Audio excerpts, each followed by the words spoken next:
¿Qué es un hombre sin su nombre? Para Alejandro Garza, un nombre lo era todo.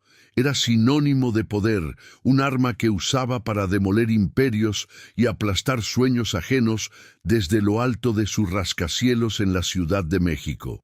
Aquella mañana, el nombre Garza significó el fin para una pequeña empresa familiar, cuyos dueños le imploraron clemencia en su sala de juntas. Alejandro los observó con una indiferencia helada, sus ojos pasando por encima de aquellos rostros devastados para enfocarse en los números que danzaban en la pantalla frente a él. Para Alejandro, aquello no era una tragedia humana, era simplemente otra adquisición exitosa. Podía sentir el miedo en la habitación como un perfume costoso, una fragancia que lo alimentaba. Dentro de él no había espacio para la compasión, solo un vacío gélido que llenaba con victorias. Al despachar a los hombres en bancarrota con un simple ademán, sonó su celular. Era su hermana. La ignoró, como hacía siempre. En ese mundo de cristal y acero, el millonario arrogante era un rey, pero un rey terriblemente solo en su trono. Y es en este punto de nuestra historia donde el destino demuestra quién tiene realmente el control. Si ustedes también creen que la vida puede dar lecciones inesperadas, aprovechen ahora para suscribirse al canal y darle me gusta al video, porque la vuelta de tuerca que le aguardaba a Alejandro Garza estaba a punto de comenzar. La furia fue el combustible que lo impulsó fuera de la ciudad. Una discusión por teléfono sobre una propiedad en Veracruz lo dejó con los nervios a flor de piel y descargaba su rabia en el acelerador de su auto de lujo. El deslumbrante paisaje de la costa pasaba como un borrón, ignorado por un hombre que solo veía aquello que podía poseer. El sol del atardecer pintaba el cielo, pero el único color que Alejandro veía era el rojo de su propia ira. Él era invencible, una fuerza de la naturaleza, o eso creía. Fue entonces que el destino, en la forma de un pequeño animal asustado, se cruzó en su camino. Un volantazo brusco, el chillido agudo de las llantas, y el mundo de Alejandro se puso de cabeza. El metal se retorció, el cristal se hizo añicos, y la oscuridad del océano lo devoró, borrando al hombre que era y dejando un cuerpo a la deriva, esperando ser encontrado. El primer aliento que llenó sus pulmones fue una mezcla de sal, madera húmeda y alguna hierba medicinal, cuyo aroma no lograba reconocer. El sonido no era el claxon de los autos ni el murmullo de una oficina, sino el vaivén rítmico de las olas, rompiendo suavemente en la orilla. Una canción de cuna que su mente no recordaba haber escuchado jamás. Un dolor punzante en la cabeza lo hizo llevarse una mano al cráneo, solo para encontrar una venda áspera y un profundo corte. Abrió los ojos, pero el mundo era un borrón desenfocado. Poco a poco las formas tomaron sentido. Estaba en una cabaña humilde. La luz del sol se colaba por las rendijas de las paredes de madera, y una figura de mujer estaba sentada a su lado, observándolo con una calma que lo inquietó. Intentó buscar en su interior, rebuscar en los archivos de su mente por un rostro, un lugar, una memoria que le dijera dónde estaba, pero solo encontró un abismo negro, un vacío aterrador. El pánico comenzó a subir por su garganta. Vio las manos de la mujer, fuertes y a la vez delicadas, y unos ojos oscuros que transmitían una profunda compasión. Su voz, cuando finalmente logró emitir un sonido, fue un susurro roto, la voz de un extraño en su impropio cuerpo. ¿Dónde estoy?, preguntó, y en esa simple pregunta residía el terror de un hombre que había perdido no solo su rumbo, sino a sí mismo. La mujer, cuyo rostro mostraba la fuerza serena de quien entiende los caprichos del mar, se inclinó ligeramente hacia él, sin mostrar sorpresa ni lástima, solo una genuina preocupación. «Tranquilo», dijo con una voz suave pero firme, una voz que parecía anclarlo a la realidad. «Estás a salvo. Mi padre y yo te encontramos en la playa. Mar te trajo hasta nosotros. Ella le ofreció un pequeño tazón de agua, y él bebió con la desesperación de un náufrago. Cada gesto de ella era deliberado, lleno de un cuidado que él no entendía. Él observó sus propias ropas, o lo que quedaba de ellas. Jirones de una tela cara, un reloj de oro destrozado en su muñeca, pistas de una vida que le pertenecía, pero que no podía recordar. La evidencia de su poder pasado ahora era solo un disfraz absurdo en esa cabaña de pescadores. Cuando terminó el agua, ella lo miró con sus ojos sabios y le hizo la pregunta más elemental, la más devastadora de todas. Descansa. Has estado inconsciente por 2 días. ¿Puedes decirme tu nombre? El silencio que siguió fue más estruendoso que cualquier tormenta. Él buscó, escarbó en el vacío de su mente, pero no encontró nada. Ni un eco, ni una sílaba. El hombre que había construido un imperio con su apellido, ahora no tenía uno. Solo pudo negar con la cabeza, mientras el terror puro se reflejaba en sus ojos, un terror que le decía que Alejandro Garza había muerto en el fondo del océano. Elena vio el pánico desnudo en sus ojos, el terror de un alma a la deriva en su propio ser. En lugar de presionarlo, supo instintivamente que él necesitaba un ancla, algo a lo que aferrarse en medio de esa tormenta silenciosa. No te apures, todo a su tiempo, le dijo con una calma que era un bálsamo para el caos que él sentía. Mi abuelo, un hombre sabio y fuerte, se llamaba Antonio. Hasta que recuerdes el tuyo, si te parece bien te llamaremos así. Él no respondió. Solo asintió lentamente, aceptando ese nombre prestado como un hombre sediento acepta el agua, sin cuestionar su origen. El nombre se sintió extraño en la inmensidad de su vacío, pero era algo, era un comienzo. Días después, cuando sus fuerzas comenzaron a volver, Elena lo ayudó a salir de la cabaña por primera vez. El impacto del mundo exterior fue brutal. El sol lo cegó. El aire espeso y salado olía a pescado secándose al sol y a vida. El sonido de las gaviotas, las voces lejanas de los pescadores, el murmullo constante del mar. Todo era abrumador. Miró sus manos pálidas y suaves, unas manos que nunca habían luchado contra una red o un anzuelo, y sintió, por primera vez, una profunda vergüenza. Era un impostor en ese mundo de piel curtida y trabajo duro. Mientras caminaban con lentitud por la arena, entre las barcas de colores vivos que descansaban en la orilla y las redes extendidas como telarañas gigantes, el pequeño pueblo de pescadores se reveló ante él. Un puñado de casas humildes pero dignas, niños corriendo descalzos y riendo, y hombres de rostros surcados por el sol y el viento. Fue entonces cuando un hombre mayor, de piel tan curtida como el cuero y ojos pequeños y desconfiados, se les acercó. Era Pedro, el pescador más anciano de la aldea. Sus ojos se posaron en Antonio, analizándolo de pies a cabeza, desde su ropa rota de hombre rico hasta su mirada perdida. Un hombre sin pasado es un hombre sin alma. Elena, dijo el viejo, su voz rasposa como la arena. El mar a veces nos devuelve cosas que es mejor dejar hundidas. Elena, sin inmutarse, puso una mano protectora en el brazo de Antonio. El mar lo trajo a nuestra orilla, don Pedro, y la tradición manda ayudar al náufrago. A lo lejos, un joven fuerte y de mirada intensa llamado Mateo dejó de remendar su red para observarlos, y en sus ojos no había compasión, sino una llama de celos y resentimiento.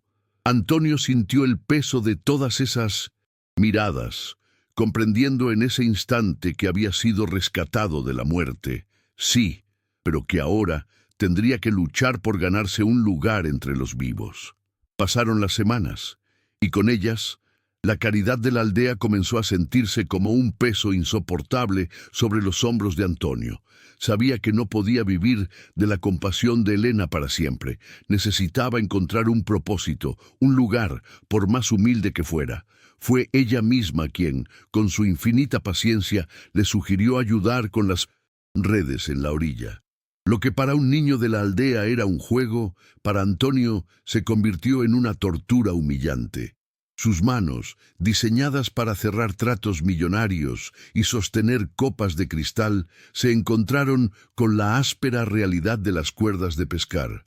Cada nudo era un enigma, cada movimiento era torpe y descoordinado, provocando las miradas de desdén de los otros pescadores. Mateo, en particular, no perdía la oportunidad de soltar una risa burlona cada vez que Antonio tropezaba o se enredaba.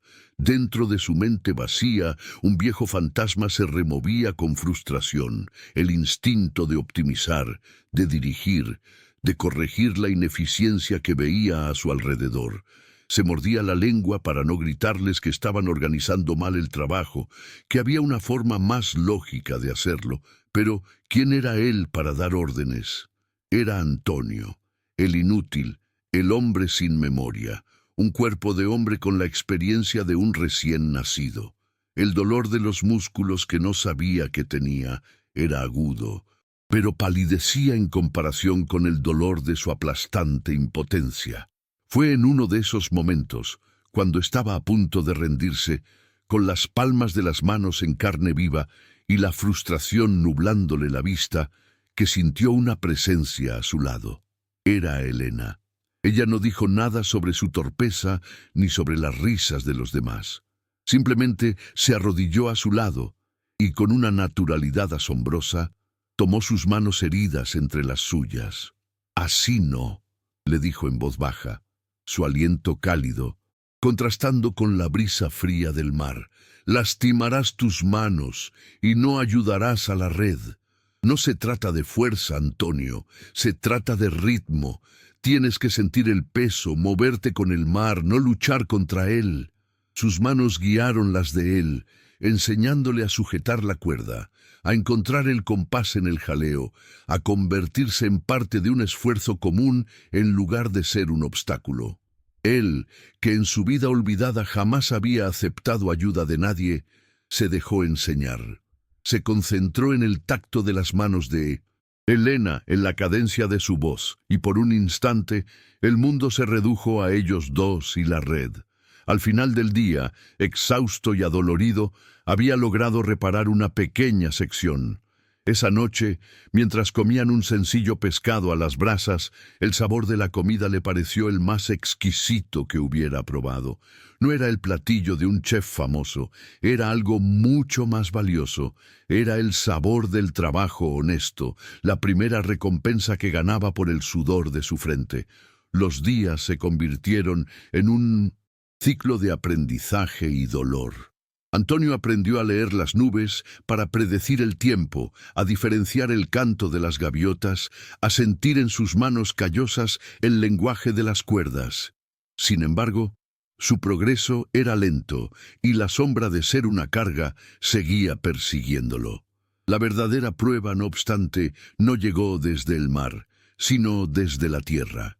Llegó en la forma de un hombre corpulento y de sonrisa falsa llamado Bermúdez, el intermediario que compraba toda la pesca de la aldea para venderla en la ciudad. Ese día, el ambiente festivo de una buena captura se evaporó en cuanto Bermúdez anunció su precio. Era una miseria, casi un insulto, justificándolo con excusas sobre un mercado saturado y la baja demanda. La desolación se apoderó de los rostros de los pescadores. Don Pedro discutió con la dignidad de un hombre justo, pero sin las armas para una guerra de negocios. Mateo, por su parte, apretaba los puños, su rabia juvenil lista para explotar inútilmente. Antonio, de pie en la retaguardia, observaba la escena.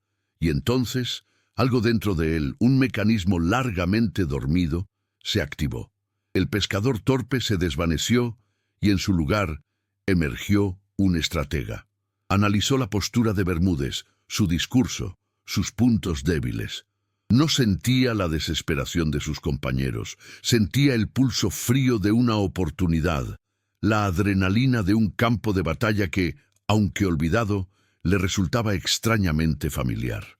Ante la sorpresa de todos, especialmente de Pedro, que intentó detenerlo, Antonio dio un paso al frente. Su cuerpo, usualmente encorvado por la inseguridad, se enderezó. Su mirada ya no era la de un hombre perdido, sino la de un depredador que ha localizado a su presa.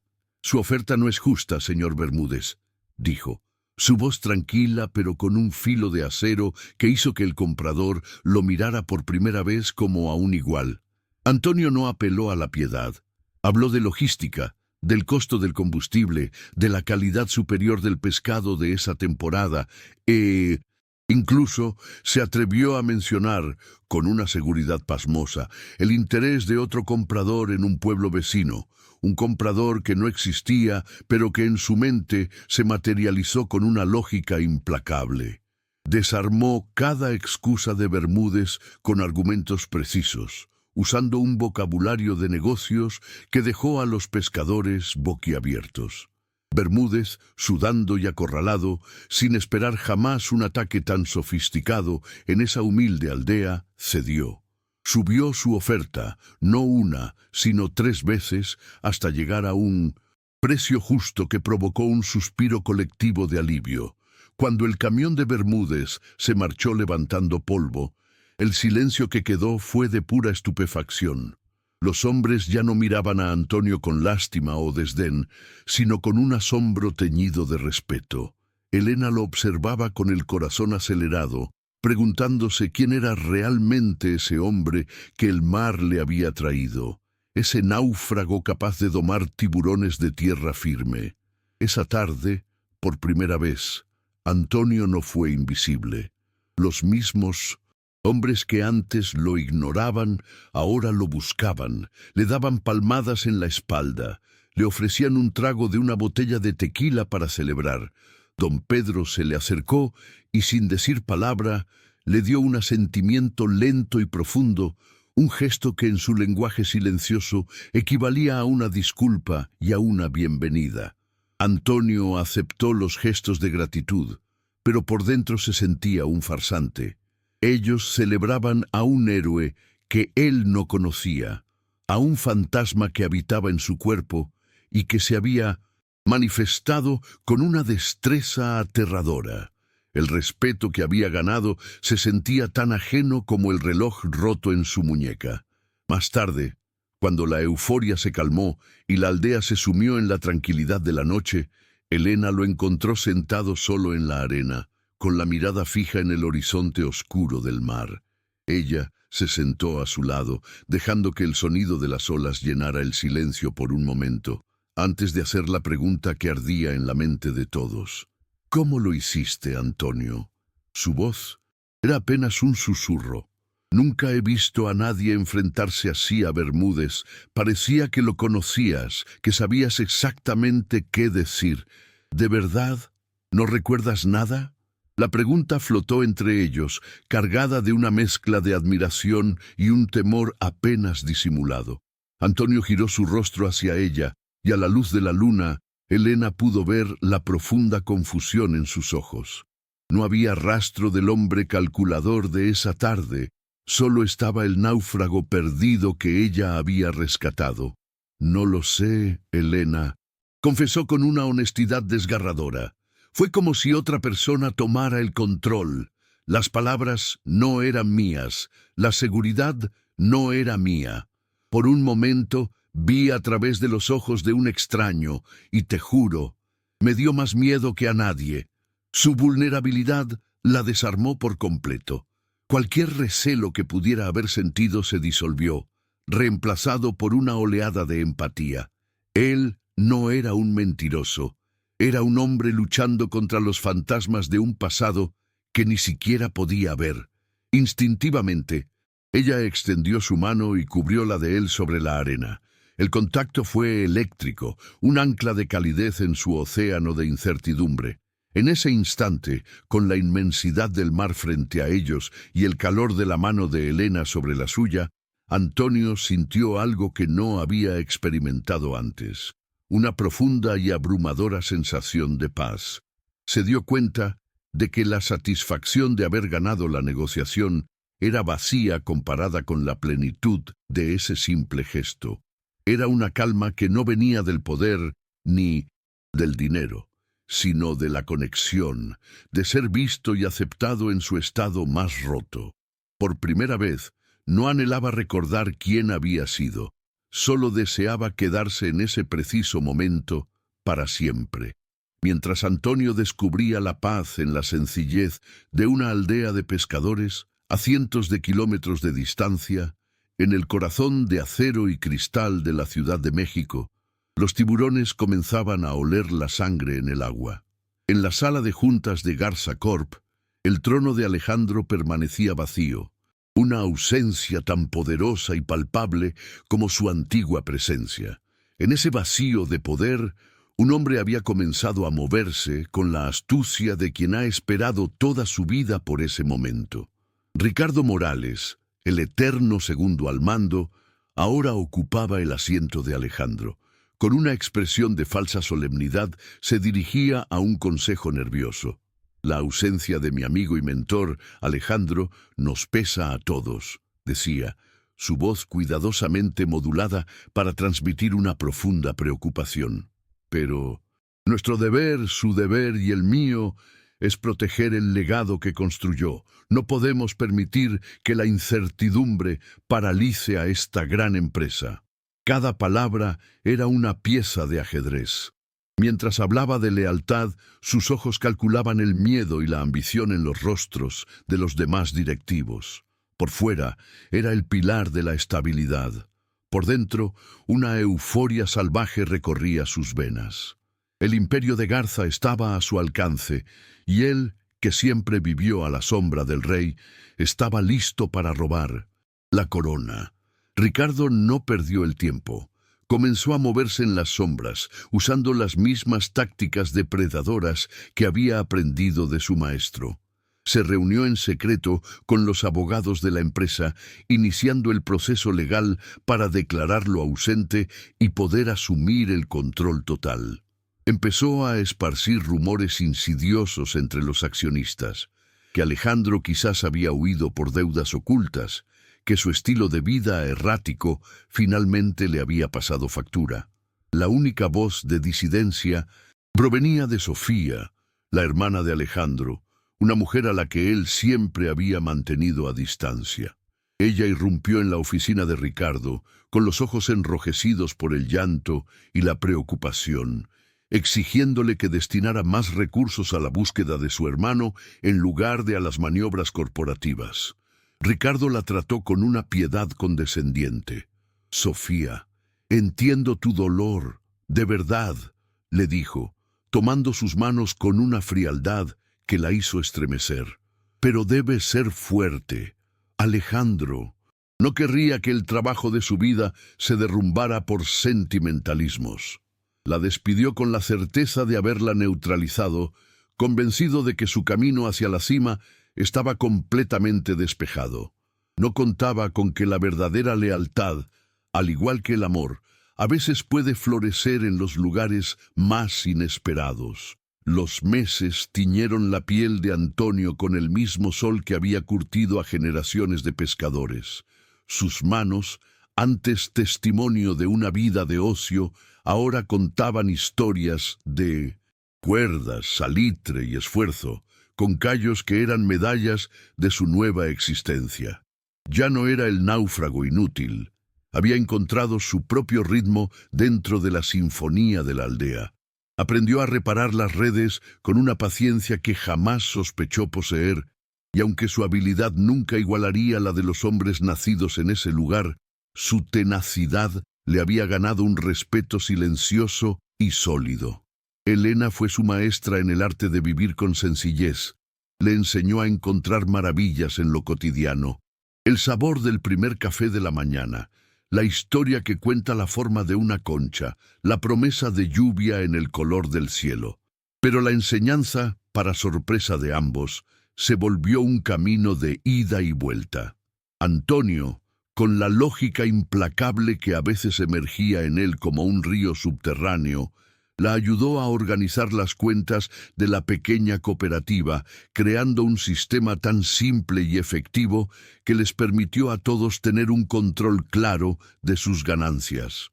Sin saberlo, estaba usando las armas de un titán corporativo para defender a los más humildes, podando los árboles en lugar de talar el bosque.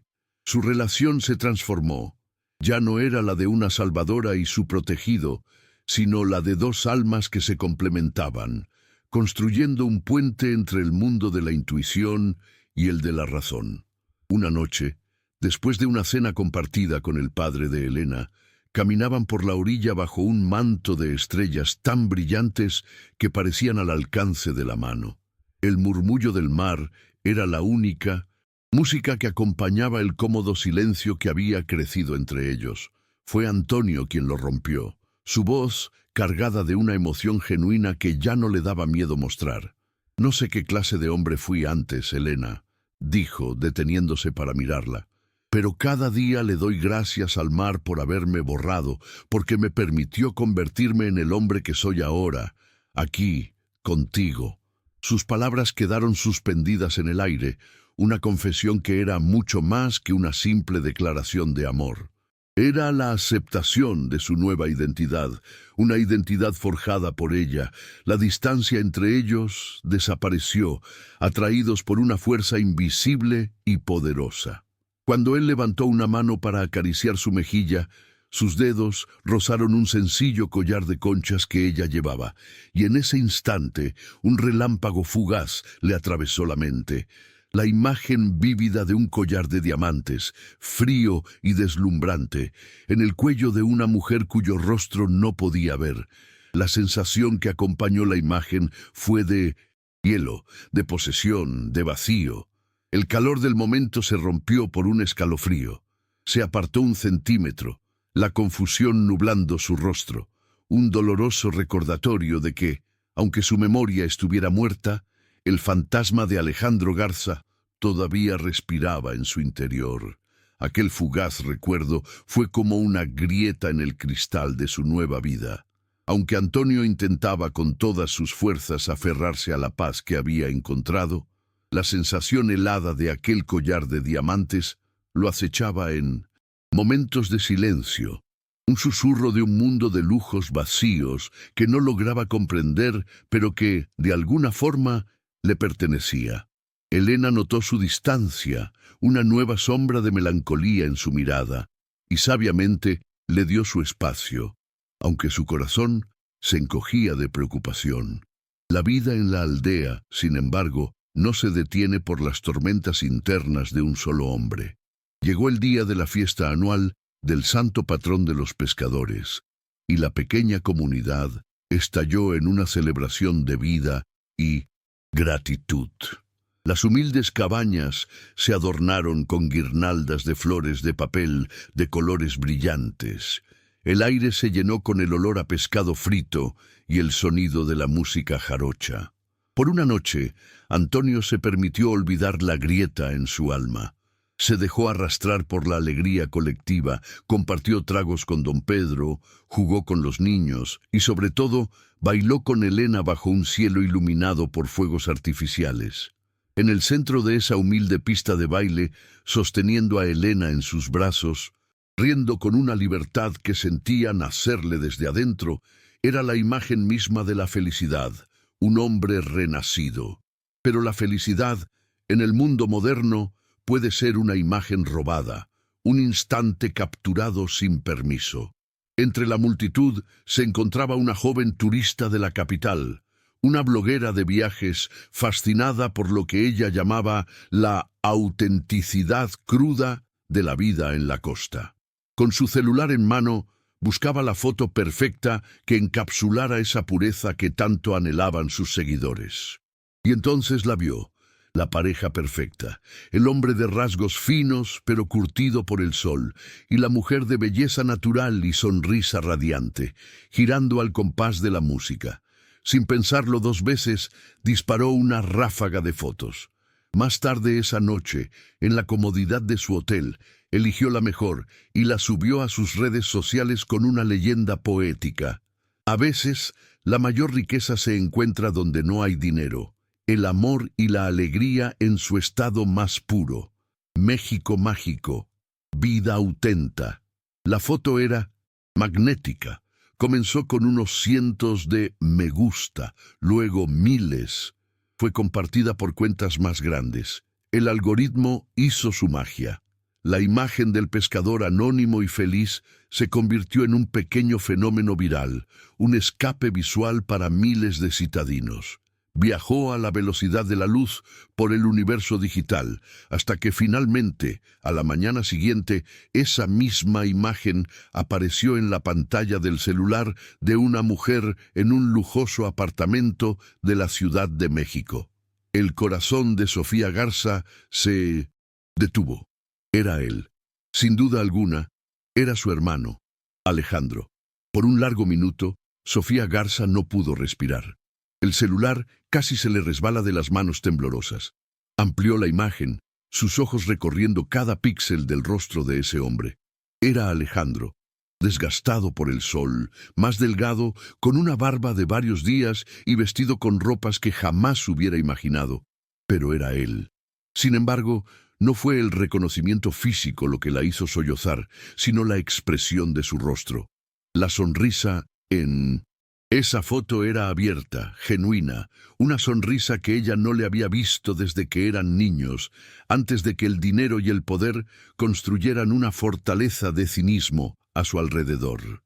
Ese hombre en la foto no era el rey de hielo que ella conocía, era un hombre que parecía feliz. La oleada de alivio fue tan abrumadora que casi la derriba, pero inmediatamente fue seguida por una furia fría y decidida. Sabía que no podía confiar en Ricardo Morales, quien seguramente usaría la noticia para sus propios fines. Actuó con la velocidad que la sangre Garza le dictaba. No llamó a la empresa, llamó directamente al abogado más antiguo y leal de su padre, un hombre que Ricardo aún no había podido despedir. «Lo encontré, Miguel. Está vivo», dijo, su voz firme a pesar de las lágrimas. «Prepara un helicóptero y un equipo de seguridad. Discreción absoluta. Nadie en la empresa, absolutamente nadie, puede saber de esto. Vamos a traerlo de vuelta». La mañana siguiente en la aldea era tranquila, perezosa por la resaca de la fiesta. La vida había vuelto a su ritmo habitual, y Antonio estaba sentado junto a Elena en la playa, aprendiendo el arte de remendar una pequeña fisura en una red. Se reían de su torpeza, y en ese momento de simpleza, el mundo se sentía perfecto, completo.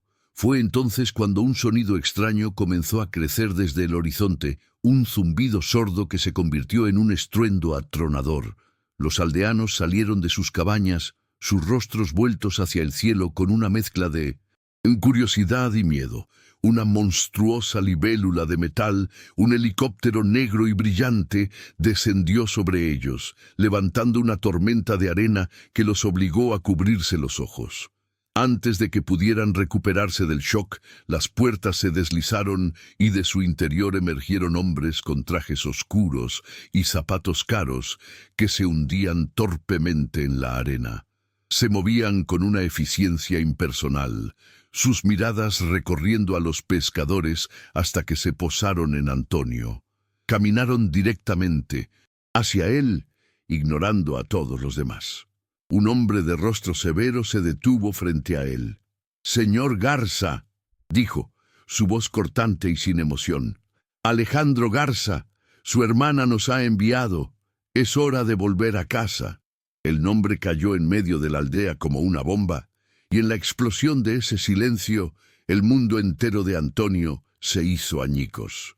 Antonio, o Alejandro, como lo llamaba ese extraño, se quedó paralizado, como si el nombre fuera un golpe físico que le hubiera robado el aire.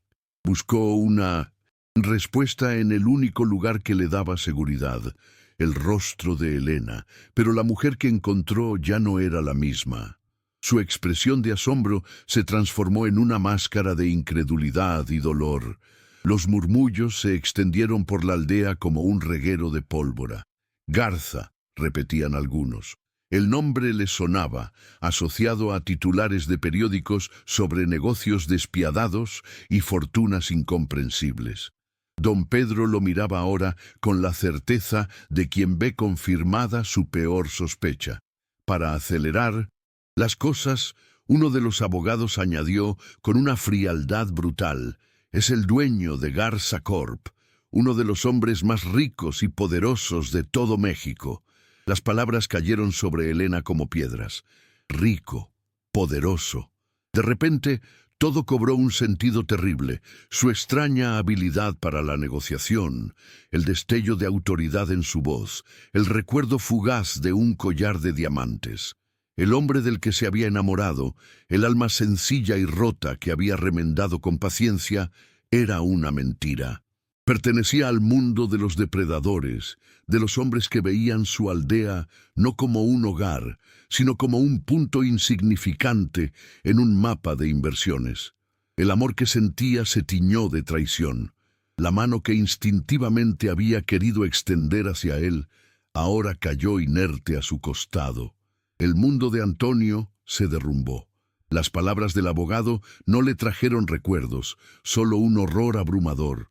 Él no se sentía rico ni poderoso. Se sentía como un cascarón vacío, un fraude.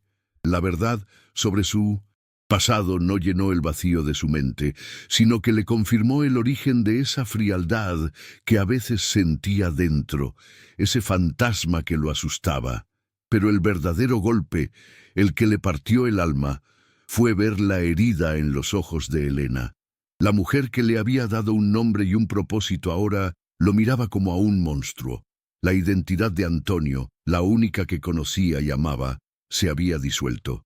Y la identidad de Alejandro Garza era la de un villano de un cuento que no recordaba haber protagonizado.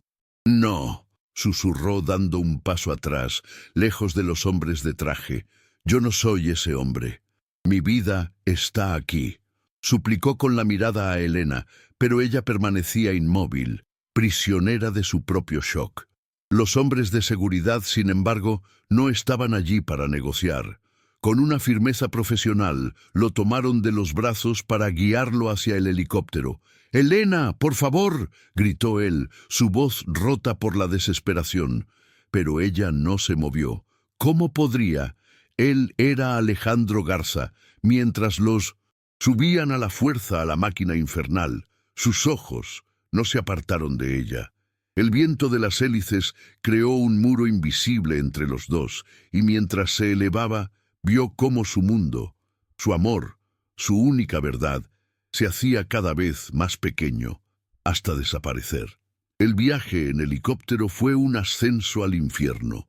Pegado a la ventanilla, Alejandro vio cómo la humilde aldea, su paraíso encontrado, se encogía hasta volverse una mancha insignificante en la inmensidad del océano.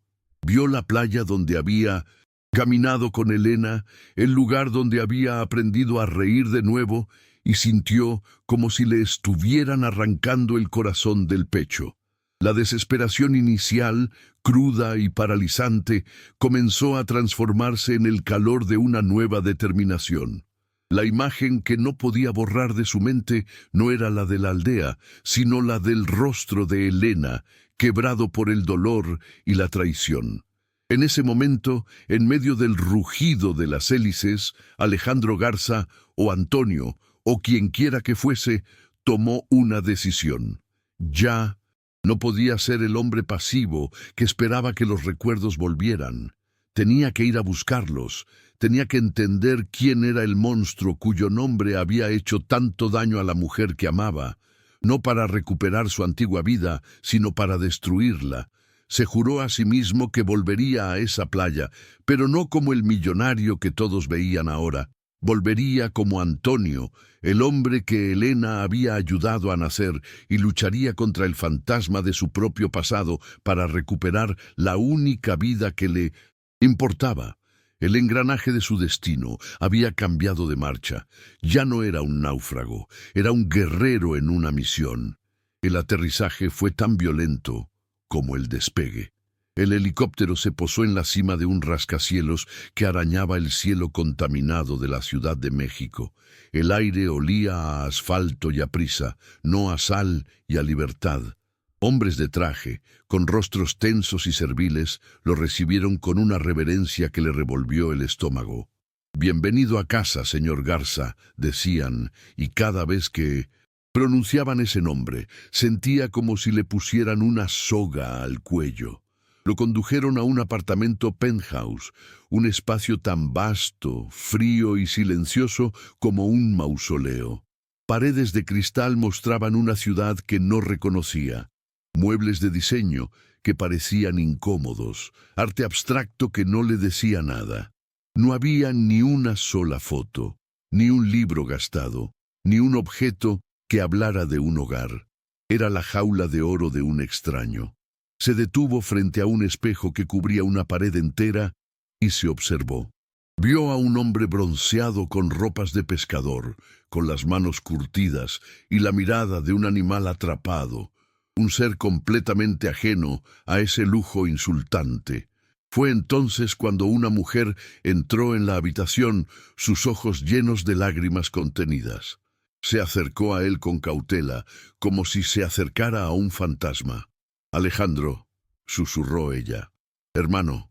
Era Sofía, el primer eslabón real con su pasado, y él la miró con los ojos vacíos de un completo desconocido. El dolor en el rostro de Sofía fue más agudo que cualquier herida física que Alejandro hubiera podido sufrir. La alegría de haberlo encontrado se hizo cenizas ante su mirada vacía. Con el corazón roto, ella lo guió por el lujoso apartamento, mostrándole fotografías de sus padres, de ellos dos cuando eran niños, intentando encender una chispa en la oscuridad de su mente. Pero para él eran solo rostros de extraños. La verdadera tortura comenzó cuando Sofía, en un intento desesperado por hacerlo reaccionar, le mostró recortes de periódicos y revistas de negocios. Vio su propio rostro en las portadas, con titulares que hablaban de él como «el tiburón de la bolsa», «el conquistador implacable». Leyó sobre las empresas que había destruido, las tácticas agresivas que había empleado, las fortunas que había amasado sobre las ruinas de otros. Cada palabra era un martillazo en su conciencia recién nacida. El hombre de esas historias era un monstruo, un villano sin escrúpulos, y ese villano era él. Se sintió enfermo, asqueado de la piel que habitaba. Sofía le estaba entregando las piezas del rompecabezas de un hombre que él no quería ser. ¿Puede un alma realmente renacer? ¿O el pasado siempre vuelve para reclamar lo que es suyo? Si quieres descubrir cómo sigue este increíble viaje, asegúrate de estar suscrita y de darle me gusta al video, para que no te pierdas ni un solo capítulo de esta historia de redención. A la mañana siguiente, a pesar de las súplicas de Sofía para que descansara y se adaptara, Alejandro sabía lo que tenía que hacer. No podía esconderse en esa torre de marfil mientras el fantasma de su pasado campaba a sus anchas. Se vistió, no con la ropa cara y sin alma de los armarios, sino con un sencillo pantalón y una camisa que Sofía le consiguió, y bajó al corazón de su antiguo imperio, las oficinas de Garza Corp. Su llegada al vestíbulo provocó una onda de choque que se extendió por todo el edificio. Los empleados se detenían en seco, las conversaciones se cortaban, los rostros palidecían. Lo miraban como si hubieran visto a un fantasma. Él caminó entre ellos, sintiendo su miedo como una brisa helada, y se dio cuenta de que ese miedo era la base sobre la que había construido su vida. No reconoció a nadie, pero vio en sus ojos el reflejo del hombre que había sido. Sin dudar, se dirigió al último piso, a la oficina del director ejecutivo. Su oficina. Sabía, con una certeza que nacía de ese nuevo instinto de lucha, que Ricardo Morales estaría allí, sentado en su silla, disfrutando del poder que le había usurpado. No iba a reclamar su trono, iba a confrontar al primer y más grande error de su vida olvidada. Alejandro empujó la pesada puerta de caoba y entró sin anunciarse. Ricardo Morales estaba de pie, de espaldas a la entrada, contemplando la ciudad a través del ventanal como si fuera el dueño de todo lo que veía. Al oír el sonido de la puerta, se giró, y por una fracción de segundo, el terror puro y sin máscara se apoderó de su rostro. Pero Ricardo era un sobreviviente, un actor consumado. El miedo fue reemplazado instantáneamente por una sonrisa de cocodrilo y una falsa efusividad. «Alejandro, por Dios, estás vivo», exclamó, rodeando el escritorio para acercarse a él con los brazos abiertos. «Es un milagro. No tienes idea de lo preocupados que hemos estado». El abrazo que le dio fue el de una serpiente, frío y calculador. Alejandro no le devolvió el gesto. Se quedó quieto, dejando que Ricardo terminara su actuación, y lo observó con una calma profunda y penetrante que descolocó por completo a su rival. No era la mirada arrogante y despectiva del antiguo Alejandro. Era la mirada serena de un hombre que ha visto el fondo del mar y ha regresado. Un hombre que ya no tiene nada que perder. «He estado lejos», dijo Alejandro, su voz tranquila, «y he vuelto para entender qué has estado haciendo en mi ausencia, Ricardo». La sonrisa de Ricardo se tensó, pero no desapareció. Vio la extraña calma de Alejandro, no como una señal de fuerza, sino de fractura. Era su oportunidad para atacar. Adoptó un tono de falsa preocupación, como un médico hablándole a un paciente delirante. «Alejandro, amigo, tienes que tomártelo con calma. Has pasado por un trauma terrible. La junta directiva, los inversionistas, todos están muy preocupados por tu salud, por tu estabilidad». Caminó de vuelta a su escritorio, retomando su posición de poder. «Yo solo he estado aquí para apagar los fuegos, para mantener tu legado a flote mientras mientras estabas perdido». Ricardo esperaba una explosión, la furia legendaria de Garza que él podría usar como prueba de su inestabilidad ante el Consejo. Pero la explosión nunca llegó. Alejandro simplemente asintió. «Tienes razón en una cosa, Ricardo. No estoy bien. No recuerdo casi nada de mi vida anterior», admitió. Y la confesión en ese entorno de depredadores fue tan impactante como un disparo. «Pero en estos meses he aprendido el valor del trabajo honesto y la importancia de la dignidad. Y por lo que veo, esa parece ser la única memoria que necesito para darme cuenta de que esta empresa ha perdido el rumbo». Ricardo Morales se quedó observando la puerta cerrada por la que había salido Alejandro, y una sonrisa lenta y genuinamente maliciosa se dibujó en su rostro. La inesperada confesión de amnesia de su rival no era un obstáculo, era un regalo del cielo. La leyenda de Alejandro Garza se había forjado en el acero de su crueldad y su mente brillante. Un Alejandro que hablaba de dignidad y trabajo honesto no era Alejandro Garza en absoluto. Era un impostor, un hombre mentalmente quebrado. Y eso era exactamente lo que iba a demostrarle a la junta directiva. Se sentía invencible. Mientras tanto, Alejandro caminaba por los pasillos de su propia empresa, sintiéndose un extraño. La batalla por esa silla, por ese imperio de cristal, le pareció de pronto absurda y vacía. Su guerra no era contra Ricardo, era contra el fantasma de sí mismo. Al llegar al penthouse, buscó a Sofía con una nueva urgencia. «Necesito que me ayudes», le dijo, su voz resonando con una claridad que la sorprendió. «No quiero ver los informes de ganancias ni las proyecciones de mercado. Quiero ver los archivos de las compañías que destruí. Quiero empezar por la última, la empresa familiar que aniquilé justo antes del accidente». Sofía lo miró, y por primera vez desde su regreso, no vio a un hombre perdido, sino a un hombre que, habiéndolo olvidado todo, finalmente había encontrado un propósito: localizar. A la familia Benítez fue fácil. Ver el resultado de sus acciones fue devastador. El próspero negocio familiar se había convertido en un pequeño y lúgubre apartamento en una colonia obrera. El señor Benítez, un hombre que antes era un orgulloso empresario, ahora trabajaba turnos dobles como guardia de seguridad. Cuando Alejandro y Sofía llamaron a su puerta, la hostilidad en la mirada del hombre fue instantánea y cortante. Reconoció a su verdugo al instante. Alejandro no intentó defenderse ni dar excusas. Ignoró el impulso de explicar su amnesia, sabiendo que sonaría a una mentira patética. Simplemente se paró frente a ese hombre, aceptando todo su odio, y habló con una humildad que le nació de las entrañas. Señor Benítez, no hay palabras para disculpar el daño que le hice a usted y a su familia. Comenzó, su voz firme pero suave. No estoy aquí para pedirle perdón, porque sé que no lo merezco.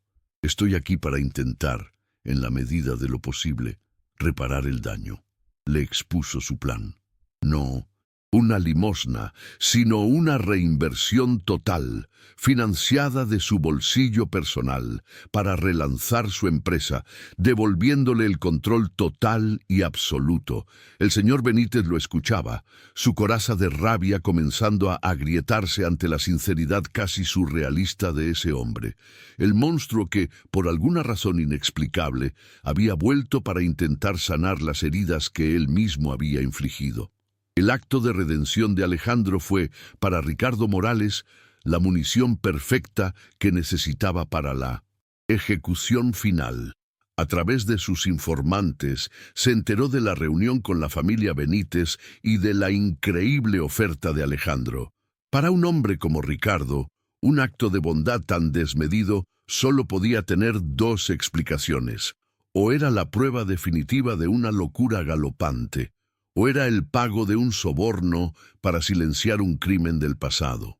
Se decantó por la segunda, era mucho más dañina.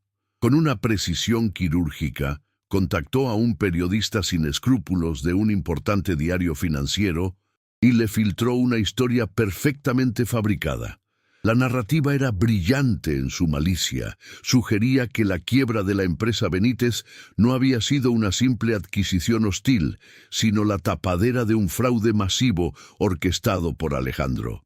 Y ahora, convenientemente amnésico, estaba usando su fortuna personal para pagar el silencio de sus víctimas y evitar así una investigación federal. La historia era una mentira venenosa, pero tenía el terrible anillo de la verdad porque encajaba a la perfección con la reputación del despiadado Alejandro Garza que todo el mundo conocía. La noticia explotó como una bomba atómica en el mundo financiero. El titular era demoledor. El regreso de Garza. Amnesia o artimaña criminal. El artículo era una obra maestra de la difamación y el mercado reaccionó con pánico. Las acciones de Garza Corp se desplomaron. La junta directiva, furiosa y asustada, convocó una reunión de emergencia para destituirlo permanentemente. Pero el golpe más cruel no vino de los enemigos, sino del último bastión de su esperanza. Sofía le mostró la noticia, su rostro pálido, la duda envenenando su mirada. Alejandro, por favor, dime la verdad, le suplicó, y en su voz él pudo sentir el peso de la mentira de Ricardo. ¿Hay algo que no me has dicho? ¿De verdad es solo un acto de bondad? En ese momento, Alejandro sintió el verdadero significado de la soledad. El mundo que intentaba enmendar lo había condenado por su primer acto de humanidad. Su propia hermana, su único vínculo con ese universo, ahora dudaba de él, y su pensamiento más doloroso voló hasta Veracruz. Imaginó a Elena escuchando esa noticia y sintió cómo la última puerta a su paraíso se cerraba para siempre. Lo había perdido todo, su empresa, su nombre, su honor y, lo peor de todo, la más mínima esperanza de volver a ella. La noticia del escándalo, como una marea negra, tardó unos días en llegar a la pequeña aldea de pescadores, pero cuando lo hizo fue devastadora. Un joven que había ido al pueblo vecino regresó con un periódico viejo cuya portada mostraba una foto de Antonio, de Alejandro, con el titular difamatorio. Para la mayoría, como don Pedro, Fue la amarga confirmación de lo que siempre habían sospechado. Los hombres de la ciudad, los ricos, siempre traen problemas y engaños, pero para Elena la noticia fue una daga en el corazón. Su mente entró en una guerra consigo misma. Una parte de ella, la parte lógica, recordaba al negociador implacable que había humillado a Bermúdez, al hombre cuyo tacto había evocado la imagen de un diamante frío. Esa parte le decía que la historia, por terrible que fuera, era posible. Pero luego estaba su corazón. Su corazón recordaba al hombre de manos heridas y mirada perdida, al hombre que le confesó su miedo, al alma que había encontrado paz en el sonido de las olas junto a ella. Se negó a creer que ese hombre fuera un farsante. El mundo conocía la leyenda del millonario Alejandro Garza, pero solo ella conocía la verdad del pescador Antonio. En un acto de fe pura, enfrentándose a la lógica y al juicio de su propia gente, empacó una pequeña maleta, tomó todos sus ahorros y subió a un autobús con destino a la Ciudad de México, un viaje hacia el corazón del monstruo para encontrar al hombre que amaba. Alejandro estaba hundido en las profundidades de la desesperación. Se había encerrado en el penthouse, una jaula dorada que se había convertido en su celda. Afuera, la ciudad brillaba con millones de luces, pero para él eran los ojos de un mundo que lo había juzgado y condenado. La reunión de la junta directiva era al día siguiente, una simple formalidad para su ejecución pública, y no pensaba asistir. Había perdido. El timbre de la puerta sonó, un sonido estridente que ignoró. Pero insistió una y otra vez, con una urgencia que finalmente lo sacó de su letargo. Arrastrando los pies, abrió la puerta, esperando encontrar a un abogado o a un periodista. Pero allí, de pie en el pasillo de mármol, se encontraba Elena. Se veía pequeña y fuera de lugar en medio de tanto lujo, con su ropa sencilla y una pequeña maleta en la mano, pero sus ojos brillaban con una fuerza indomable. Alejandro se quedó sin aliento, creyendo que era una alucinación. ¿Elena? Susurró su nombre como si fuera una oración. ¿Qué haces aquí? ¿Viniste a ver al criminal del que todos hablan? Ella dio un paso adelante, acortando la distancia entre sus dos mundos, y lo miró directamente a los ojos, su voz firme y clara. Yo no sé nada de ningún criminal, dijo, y cada palabra era un ancla para su alma a la deriva. Yo vine a buscar a Antonio, el pescador, y a ese hombre yo sí le creo. La llegada de Elena fue como el amanecer después de la noche más larga. Su fe inquebrantable se convirtió en el escudo de Alejandro. La mañana de la reunión de la Junta, el penthouse ya no se sentía como una celda, sino como el refugio donde un guerrero se preparaba para la batalla más importante de su vida. Pero su preparación no consistió en revisar informes financieros, ni en ensayar discursos con abogados. Su preparación fue la mirada tranquila de Elena, la historia que le contó sobre cómo don Pedro había aprendido a predecir las tormentas, el recuerdo de sus propias manos, aprendiendo a sanar una red. Ella era su conciencia, su norte. No les hables como Alejandro Garza, el millonario, le dijo ella tomando su mano. Háblales como Antonio, el hombre que aprendió a valorar el pan de cada día. Háblales con tu verdad. Sofía entró y los vio juntos, y al ver la nueva luz en los ojos de su hermano, su propia duda se disipó, y su fe renació. Cuando Alejandro caminó hacia la sala de juntas, no llevaba la armadura de un traje de diseñador, sino la dignidad de una camisa limpia. Elena lo acompañó hasta la puerta, un faro de calma en medio de un mar de hostilidad. No iba a pelear por un imperio, iba a pelear por el derecho a ser el hombre en el que se había convertido. El ambiente en la sala de juntas era glacial. Los rostros de los miembros del consejo eran máscaras de piedra. Su veredicto ya estaba escrito. Ricardo Morales se puso de pie, saboreando su triunfo. Con una elocuencia ensayada, habló de la necesidad de proteger a la empresa de un fundador comprometido e inestable, citando el artículo del periódico como la prueba irrefutable y concluyente. Su discurso fue una elegía hipócrita al antiguo Alejandro y una condena al nuevo. Por el bien de Garza Corp, concluyó con falsa gravedad, propongo la moción para la destitución inmediata y permanente de Alejandro Garza de todas sus funciones y responsabilidades. Se sentó en medio de un murmullo de aprobación. Todas las miradas se volvieron hacia Alejandro, esperando el estallido final de un hombre acorralado. Él se levantó despacio y recorrió la mesa con la mirada, deteniéndose en cada uno de ellos. No llevaba papeles, ni gráficos, ni defensas.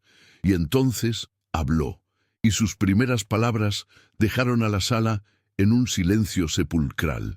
Antes de que voten, dijo con una calma asombrosa. Quiero decir que el señor Morales tiene razón. El hombre del que habla, el Alejandro Garza que todos ustedes conocieron, era un monstruo, un hombre cruel, despiadado y vacío, cuya única medida del éxito era la destrucción de los demás. La confesión de Alejandro dejó a Ricardo sin palabras. Su ataque se había desvanecido en el aire. Con la atención de toda la sala fija en él, Alejandro continuó.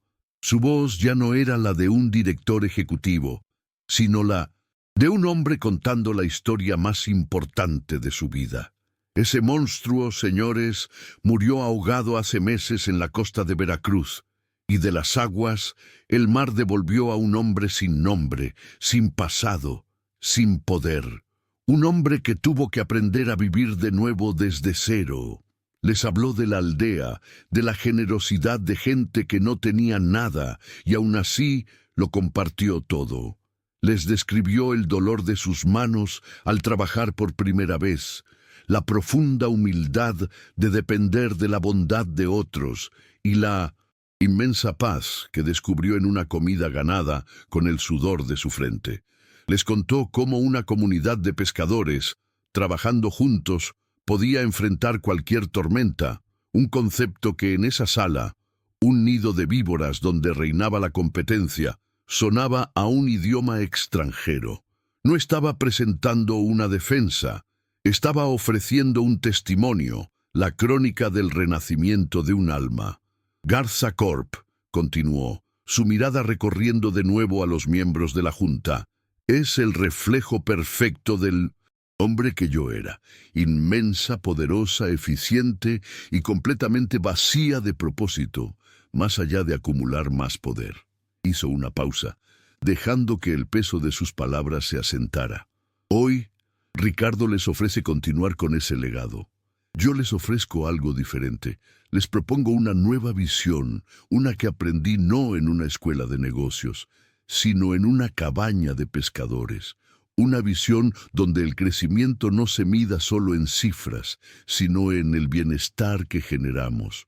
Propongo la creación de una fundación para apoyar a las pequeñas empresas que mi antiguo yo se dedicó a destruir. Propongo invertir en nuestra gente, en las comunidades donde operamos. Propongo que Garza Corp se convierta en un sinónimo no de miedo, sino de oportunidad. Se dirigió a ellos, no como un jefe, sino como un igual. La decisión que deben tomar hoy no es si me despiden o no. Es decidir qué clase de personas quieren ser y qué clase de legado quieren construir. Yo ya elegí. Ahora les toca a ustedes. Cuando Alejandro terminó de hablar, el silencio en la sala era tan denso que se podía sentir. Ya no era un silencio de hostilidad, sino de profunda introspección. Ricardo Morales miraba a su alrededor, su rostro desencajado por la incredulidad, buscando en los ojos de sus supuestos aliados una señal de que su plan seguía en pie. Pero solo encontró duda y una nueva e incómoda conciencia. Fue el miembro más anciano de la Junta, un hombre que había sido amigo de su padre, quien rompió el hechizo. Se puso de pie lentamente y, en lugar de dirigirse a Ricardo, Miró a Alejandro. «Conocí al hombre del que hablas, Alejandro», dijo, su voz resonando con autoridad, «y me avergüenza admitir que ayudé a crearlo. Pero el hombre que veo ante mí hoy es un líder que esta empresa necesita desesperadamente». Se giró hacia el resto del consejo. «La elección es clara. Podemos seguir adorando al becerro de oro de la codicia, o podemos apostar por el alma de esta compañía». La votación fue rápida, casi unánime. La moción de Ricardo fue rechazada. En su lugar, se aprobó una moción de confianza para la nueva dirección propuesta por Alejandro. Ricardo, al ver su mundo derrumbarse, perdió el control. «¡Están locos!», gritó, su rostro congestionado de rabia. «Este sentimental, este farsante, nos llevará a la ruina». Su arrebato solo sirvió para sellar su destino. Fue despedido en el acto y escoltado fuera de la sala, dejando tras de sí solo el eco de su amarga y derrotada ambición. La sala se fue, vaciando, dejando a Alejandro solo en medio del campo de batalla donde acababa de ganar la guerra más extraña de su vida. No sentía la euforia del triunfo, sino el peso sereno de la responsabilidad. Se acercó al gran ventanal, observando la ciudad que se extendía a sus pies. Ya no la veía como un tablero de juego, sino como un ecosistema de millones de vidas de las que de alguna manera ahora era responsable. Sofía se acercó y se paró a su lado, deslizando su mano en la de él. «Papá habría estado orgulloso del hombre que eres hoy», le dijo, y con esas palabras sanó una herida que llevaba abierta desde la infancia. En ese momento de conexión, mientras el sol se reflejaba en los edificios, un recuerdo, claro como el agua, brotó en su mente. No era un negocio ni un contrato, era él con unos 8 años, en un bote de pesca con su padre, quien le enseñaba con paciencia a poner un cebo en el anzuelo, su risa resonando en el aire. No era un recuerdo del millonario, sino del niño. Por primera vez entendió que Alejandro Garza no había nacido siendo un monstruo, se había convertido en uno, y ahora, por fin, tenía la oportunidad de encontrar el camino de regreso a casa, a sí mismo, sin perder la sabiduría que había aprendido como Antonio. Tras la victoria en la sala de juntas, Alejandro no se sentó en su silla de director general. No se ahogó en informes ni en planes de reestructuración. Hizo lo que nadie, excepto quizás Sofía, esperaba. Dejó a un equipo de confianza a cargo de las operaciones iniciales y a la mañana siguiente abordó de nuevo el helicóptero. El viaje de regreso a Veracruz fue el reverso exacto del vuelo que lo había arrancado de allí. Ya no sentía el pánico de un prisionero, sino la ansiedad esperanzada de un peregrino que vuelve a su lugar sagrado. Cada kilómetro que dejaba atrás la ciudad de cemento era un respiro, una liberación. Aún así, un miedo profundo anidaba en su corazón. Había derrotado a su rival y confrontado a su pasado, pero la batalla, más importante aún, no estaba ganada. ¿Podría Elena perdonar las sombras del hombre que él había sido? ¿Podría el amor que nació en la humildad sobrevivir a la verdad de una fortuna y un poder inmensos? Esta vez le ordenó al piloto que aterrizara en una playa lejana, para no volver a asustar a la aldea con la arrogancia de su mundo. Caminó el último tramo por la orilla, con la brisa salada en el rostro, no como un millonario que regresa, sino como un hombre que vuelve a casa. La encontró donde sabía que estaría, en la playa, con las manos expertas y pacientes reparando una red, la espalda encorvada en una concentración que conocía tan bien.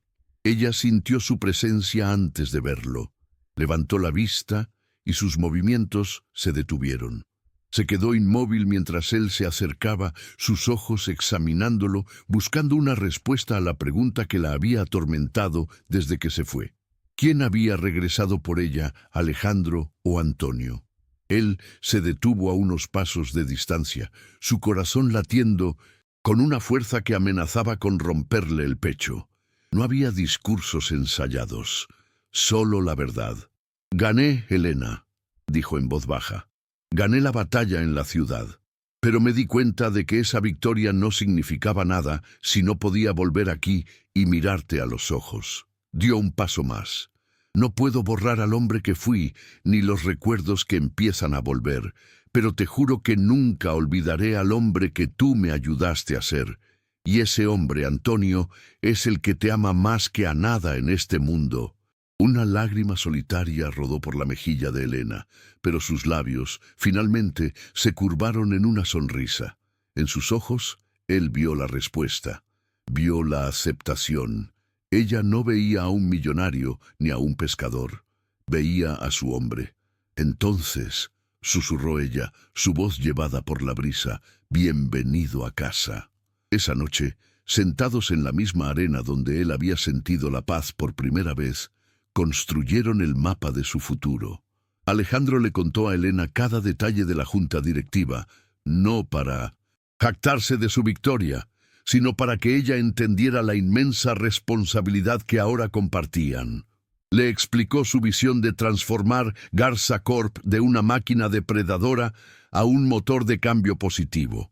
«Pero nada de eso tiene sentido si mi centro no está aquí contigo», le confesó. «Mi hogar ya no es un penthouse en el cielo, Helena. Mi hogar es el sonido de este mar y el calor de tu mano». Fue entonces cuando le propuso su primera idea como nuevo líder: construir una escuela para los niños de la aldea. No una donación condescendiente, sino un proyecto comunitario, liderado por ella, financiado por la empresa. Un lugar que combinara la educación formal con la sabiduría ancestral de los pescadores.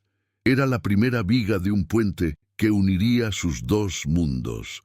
Más tarde, don Pedro se les acercó, miró a Alejandro, no al millonario ni al náufrago, sino al hombre que había hecho sonreír a Helena de esa manera, y extendió su mano callosa. «Hay trabajo que hacer mañana, Antonio», dijo. Y en el uso de ese nombre, Alejandro recibió su aceptación final y absoluta. Las semanas siguientes fueron un torbellino de actividad que redefinió la vida de todos. Alejandro instaló una pequeña oficina en una nueva cabaña, más grande pero igualmente humilde, que construyeron cerca de la de Helena. Su nuevo centro de operaciones no tenía vistas a la ciudad, sino al vaivén infinito del océano. Desde allí, con una conexión satelital y la ayuda de Sofía, quien se había convertido en sus ojos, y, manos en la capital, comenzó a dirigir su imperio de una manera radicalmente nueva. En las videoconferencias, los directivos veían a un hombre transformado. Escuchaba más de lo que ordenaba, preguntaba por el impacto de sus decisiones en las personas y priorizaba los proyectos de la nueva fundación sobre las adquisiciones hostiles. Su liderazgo conservaba la agudeza de Alejandro Garza, pero ahora estaba filtrado por la compasión y la ética de Antonio. Podía pasar de una llamada para aprobar un presupuesto multimillonario a salir afuera para ayudar a Helena a discutir con el arquitecto sobre la mejor ubicación para el patio de la escuela. Su trabajo y su vida, su poder y su amor habían dejado de ser mundos opuestos. Se habían fusionado en una sola y coherente existencia. Pasó un año de trabajo incansable, de desafíos y de un crecimiento silencioso y profundo. El día de la inauguración de la Escuela del Mar, el sol brillaba sobre la aldea como una bendición. El edificio no era una estructura de cemento ajena al paisaje, sino una construcción hermosa y funcional de madera y piedra local, diseñada para que la brisa del océano corriera por sus aulas. El patio estaba lleno de risas de niños que por primera vez tenían uniformes nuevos y mochilas cargadas de libros y de futuro. Toda la comunidad estaba allí, sus rostros llenos de un orgullo y una alegría que eran casi palpables. Don Pedro, ahora uno de los más grandes defensores de Alejandro, contaba historias a un grupo de padres, Incluso Mateo, ahora casado y con un hijo en camino, sonreía abiertamente, su antigua rivalidad transformada en un respeto maduro. En medio de todo, moviéndose con la facilidad de quienes pertenecen a ese lugar, estaban Alejandro y Elena. Él ayudaba a servir la comida, ella abrazaba a la nueva maestra. Ya no eran el millonario y la pescadora, eran simplemente el corazón de un proyecto que había sembrado esperanza en la tierra donde una vez solo hubo olvido. Al atardecer, cuando la multitud se dispersó y una calma feliz se asentó sobre la playa, Alejandro y Elena se quedaron a solas, contemplando la escuela iluminada contra el cielo crepuscular. Era el símbolo tangible de su amor y de su nueva vida. Alejandro tomó la mano de Elena, entrelazando sus dedos. «A veces», dijo en voz baja, «todavía me pregunto quién soy, si el hombre que casi destruye a la familia Benítez o el que aprendió a sentirse orgulloso de un pescado bien cocido».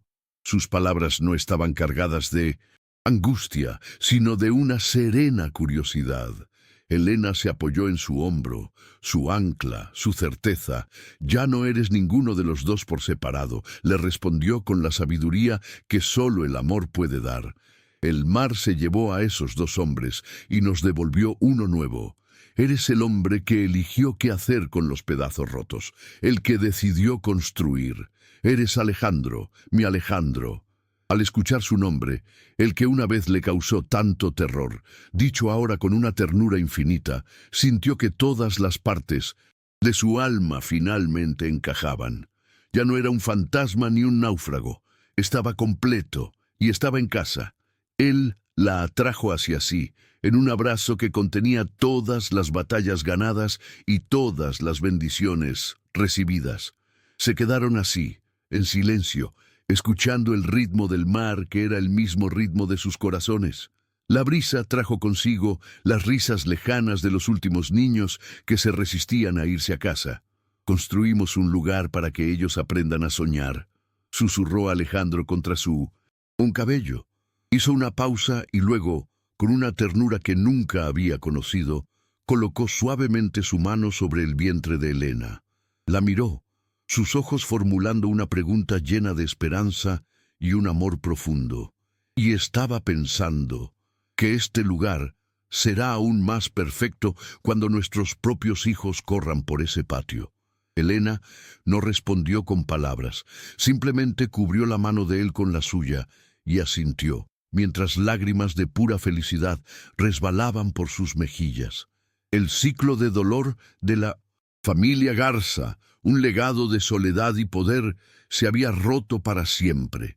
En su lugar, en esa humilde playa, comenzaba a tejerse una nueva historia, una de amor, redención y la promesa de un nuevo comienzo.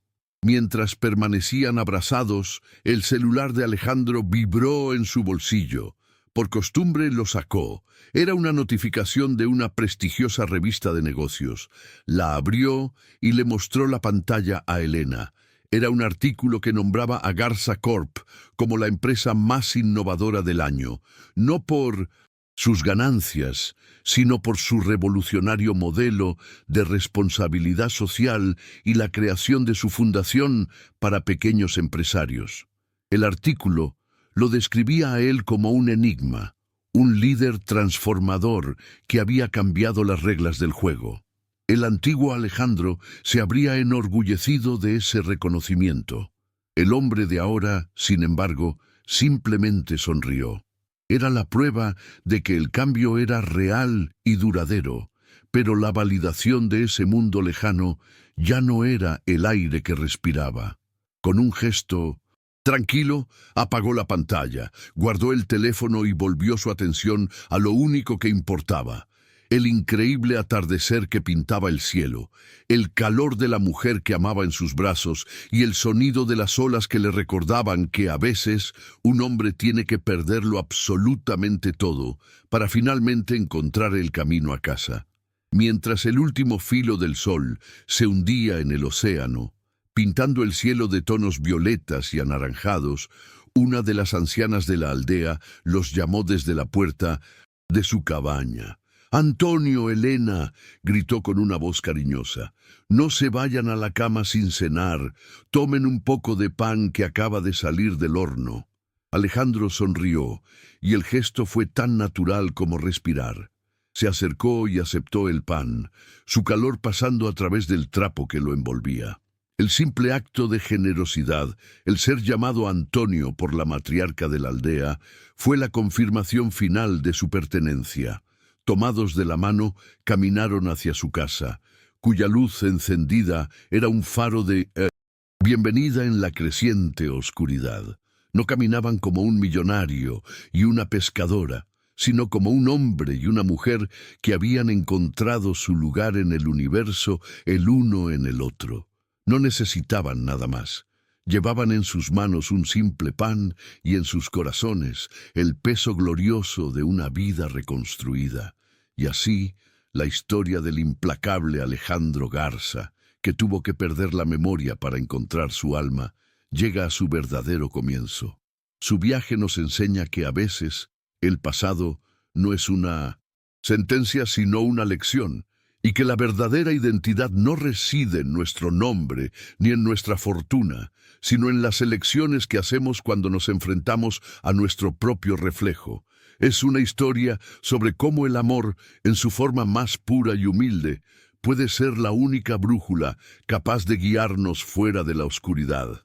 Si este relato sobre segundas oportunidades ha tocado tu corazón, y si crees, como nosotros, que siempre hay esperanza para un nuevo comienzo, ayúdanos a que estas historias lleguen más lejos. Suscríbete a nuestro canal, dale me gusta a este video y compártelo con alguien que necesite recordar que nunca es tarde para cambiar nuestro destino, porque cada vida es una historia que merece ser contada.